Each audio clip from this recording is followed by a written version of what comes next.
그러면 뭘 봐야 돼요, 이제? 특별 효력요건 봐야죠. 모든 범죄가 아니라 어떤 특별한 행위에 하면 필요한 요건. 예를 들어서 보통 땅 같은 걸 사고 팔 때 관할관청 가서 허가를 받아야 안 받아요? 땅 사고 팔아본 적이 없죠, 그렇죠? 허가 안 받아요. 네? 보통 매매계약은요, 허가 안 받아요. 여러분들이 매매계약을 할 때 뭔가를 매매할 때 허가 받으라 그러면요, 편의점 가서 물건 하나 사도 허가를 받아야 돼요. 그러니까 원칙적으로 매매계약은 관할관청의 허가가 필요가 없어요. 동산이 됐든 부동산이 됐든 땅이 됐든 건물이 됐든 아파트가 됐든 매매할 때는 허가받을 필요가 없어요. 그런데 2차 과목 중개사법에 가면 중개사법만 공부하는 게 아니라 부동산 거래 신고 등에 관한 법률도 공부를 합니다. 그 부동산 거래 신고 등에 관한 법률 10조에 가면 부동산 거래 허가 제도가 있어요. 그 부동산 허가 제도의 10조 6항을 보면 토지거래 허가구역 내의 토지거래는 허가를 받지 않으면 무효다 이렇게 들었어요. 무슨 뜻이에요? 토지거래 허가구역에서 토지를 매매했을 때는 뭐를 받아라? 허가를 받아라. 안 받으면 뭐다? 무효다. 그러면 그 토지거래 허가는 토지거래 허가구역 내의 토지거래에만 필요한 무슨 요건? 특별 효력요건이에요.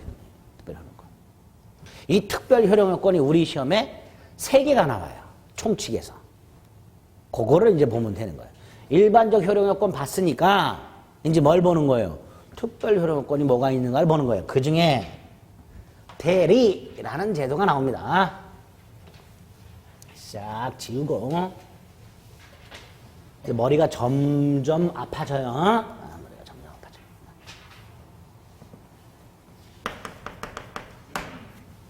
자, 대리. 갑이 땅이 하나 있는데 팔아야 돼. 이거를 돈이 필요해요. 보통 직접 매매 계약을 한다 그랬죠. 직접 매수자를 물색하고 직접 계약을 하고. 그런데 갑이 시간이 없어서 친구 을한테 부탁을 해요. 좋은 가격을 받아가지고 좀 팔아달라. 그래서 을이 계약을 해요.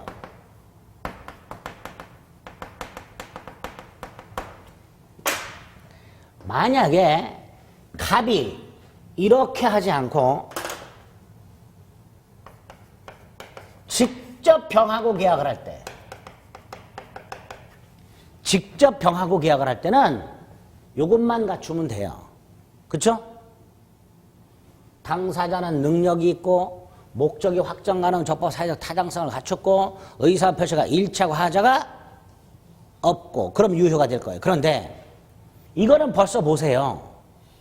당사자는 갑하고 병인데요. 그쵸? 당사자는 갑하고 병이에요. 근데 실제로 계약은 누가 한 거예요? 을이 한 거예요. 그러니까 벌써 을의 능력이 문제가 되는 거예요. 을의 능력이. 다시 한번요. 갑병이 직접 계약을 했을 때 당사자가 갑병이에요.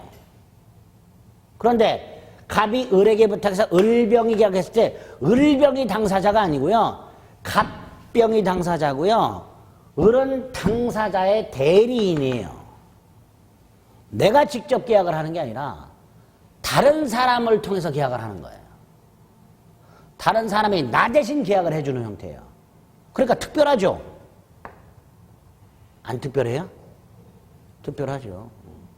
그러니까 요 경우에 어떤 요건을 갖추어야 요게 갑에게 유효가 되느냐의 문제가 생기는 거예요. 그래서 대리제도를 보는 겁니다. 직접 계약을 하는 게 아니라 다른 사람이 대신 계약을 해주는 형태. 그게 대리예요. 이런 경우에는 어떤 요건이 필요한가? 그걸 특별 요건으로 보는 거예요. 대리에서. 자, 일단 이 대리는 네 덩어리가 있습니다. 대리의 기초, 대리 일반론이라고 해서 대리제도가 뭐냐, 왜 필요하냐, 대리의 종류는 어떤 게 있느냐, 대리하고 비슷하지만 구별을 좀 해야 되는 놈이 있다. 그게 뭐가 있냐, 이런 기본적인 것들이 나옵니다. 여기서는 시험에 나오진 않아요. 대리를 공부하기 위해서 알고 있어야 되는 내용이지 시험 때문에 하는 건 안 돼요. 근데 이게 있고요. 그 다음에 지금 말씀드린 거, 갑이 직접 계약을 하는 게 아니라 을이 대신 계약을 해주는 경우에는 어떤 요건을 갖춰야 이 계약이 갑에게 유효가 되느냐. 그걸 대리의 삼면관계라고 해서 이 계약이 여기 보세요. 이 계약이 일반적인 요건 당사자 능력, 목적의 확정 가능, 적법, 사회적 타당성, 일치 및 하자가 없는 거 플러스 이거에다가 이것만 갖고는 안 되고 플러스 을에게 대리권이 있어야 되고 뭐가 있어야 되고 대리권이 있어야 되고 두 번째 을이 병과 대리행위라고 갑을 위한 계약을 해줘야 돼요. 이 두 가지가 충족이 되어야 갑에게 유효가 됩니다. 이게 특별 효력 요건이라고 생각하십니다. 여기서 한 문제가 또 나와요. 대리 삼면 아주 중요하죠. 왜?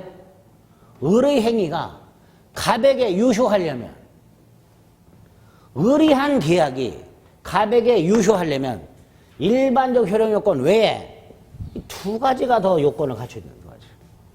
이게 특별 효력 요건이 되는 거예요.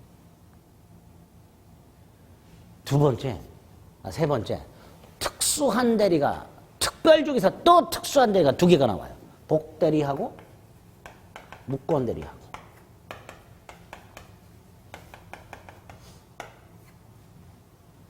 여기서도 한 문제가 꼭 나와요. 그래서 듣다 보면요, 내용이 굉장히 어렵습니다. 굉장히 어려운데, 계속 제 강의를 듣다 보면 시험장 가서 답은 딱 보이게끔 출제가 돼요. 많이 하신 분들은 문제를 보자마자 답이 보여요. 그러니까 내용이 어려워도 절대 포기하지 마시고 잘 들어주시면 돼요. 그럼 합격합니다. 두세 문제 맞춰요. 대리의 기초부터 생각을 해봅니다. 대리의 기초에서는 오늘 입문과정에서는 대리제도의 뜻하고요. 대리하고 비슷해. 그래서 우리 지금까지 구별을 안 했어. 근데 앞으로는 구별해야 될 놈이 하나 있어. 요거 구별할 거야. 오늘 기초에서는 대리제도의 뜻하고 구별해야 될 놈을 하나 구별할 겁니다. 자, 먼저 대리제도의 뜻을 한번 생각을 해봅니다. 구별 같이 한꺼번에. 갑이 점심을 먹으러 중식당을 들어갑니다. 들어가서 앉아가지고 메뉴판을 보고 고민합니다. 짜장면 먹을까 짬뽕 먹을까 고민하다가 짜장면을 먹어야지 라고 결정을 하고 사장님한테 주문을 합니다. 짜장면 주세요. 이렇게. 짜장면이 나오겠죠? 갑이 먹겠죠? 그 짜장면을 먹을 권리가 갑에게 있어요. 갑은 돈 내겠죠? 의무가 갑에게 있어요. 권리와 의무, 그 효과예요. 이렇게 직접 하는 게 보통이죠. 직접 하는 게. 그런데 갑이 친구 을하고 같이 중식당을 들어가다가 화장실을 다녀오겠다 그랬어요. 그랬더니 을이 물어봅니다. 뭐 먹을 거니? 물어봤어요.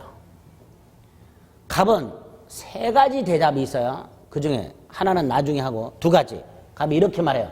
나 짜장면 먹을 거야. 그랬어요. 그럼 갑이 결정했죠? 주문은 누가 해줘요? 을이 해주겠죠? 표시는 을이 해요. 갑이 먹고 갑이 돈 내면 되죠? 이런 경우가 있을 수 있어요. 두 번째, 갑이 대답합니다. 을이 뭐 먹을래? 갑이 대답합니다. 아무거나. 에? 그러면 중국집에 아무거나라는 게 있어요, 없어요? 있다고 하신 분도 간혹 있어요. 중국집은 아니고 술집 갔더니 안주 중에 아무거나가 있더란 말이에요. 없죠. 그러니까 갑이 아무거나 그러면 을이 결정을 해요. 주문도 을이 해요. 갑이 먹고 갑이 돈을 내겠죠. 그렇죠? 자, 직접 자신이 하는 거 말고 다른 사람을 통해서 계약을 하는 형태가 두 가지가 있을 수 있는데 이 두 가지 다르죠. 뭐가 달라요? 이 두 개? 예? 아이, 잘 보세요. 뭐가 다른지. 다른 부분을 눈으로 한번 찾아보세요. 어디가 달라요? 이게 다르죠? 이게 다르잖아. 결정을 누가 했느냐가 다르죠? 이게 달라요. 이때 오른쪽이 대리고요. 왼쪽이 사자라고 심부름꾼을 말해요. 무슨 자? 사자. 사자. 라이언을 말하는 게 아니고 저승사자 이런 거 말하는 거 아니고. 옛날에 강의했더니 중간에 쉬는 시간에 어떤 분이 오셔가지고 저승사자가 옥황상자의 사자입니까? 대리입니까? 이렇게 물어보시면 됐어요. 진짜로 진지하게. 두 분이 오셔가지고 저승사자가 사자입니까? 대리인입니까? 옥황상제 이렇게 물어보신 분이 있어요. 저는 또 진지하게 대답을 했습니다. 일단 옥황상제가 아니고요. 염라대왕입니다. 그래서 지적질 일단 하나 했어요. 한 번 했어요. 염라대왕이라고 붙여줘. 그랬더니 두 분이 오셨는데 염라대왕이지. 두 번째, 누가 죽을지 말지를 염라대왕이 결정합니까? 저승사자가 결정합니까? 여쭤봤어요. 그랬더니 뭐라고 대답하셨을까? 염라대왕이 결정하죠. 그러니까 저승사자는 대리가 아니라 뭐다? 사자다 말이죠. 그랬더니 그리고 두 분이 가셨어요. 물어보신 분들도 이상한 거고 그걸 진지하게 대답한 저도 이상한 거고. 사자와 대리는 뭐가 다르다? 결정을 누가 하느냐가 다르다. 그렇죠? 그래서 대리는요. 의사를 결정하고 표시행위를 하는 자. 자, 의사를 결정하고 표시행위를 하는 걸 뭐라 해요? 법률행위. 법률행위 하는 자와 그 효과가 귀속되는 자가 달라지는, 분리가 되는 이런 제도를 뭐라 한다? 대리가 하게 된다. 따라서 표시만 대신해주는, 결정은 갑이하고 표시만 대신해주는 뭐하고 구별하자? 사자하고 구별하자. 여러분들 집에서 가끔 뭐 이렇게 된장찌개 끓이는데 냉장고에 두부가 없어요. 그러면 소파에서 리모컨하고 뒹굴거리고 있는 남편한테 심부름 시키죠. 두부 사오라고. 그죠? 이때 여러분이 풀무원, 국산콩, 부침용 그러면 남편은 사자가 되는 거고요. 아무거나 사와라 이 인간아 그러면 대리가 되는 거예요. 그죠?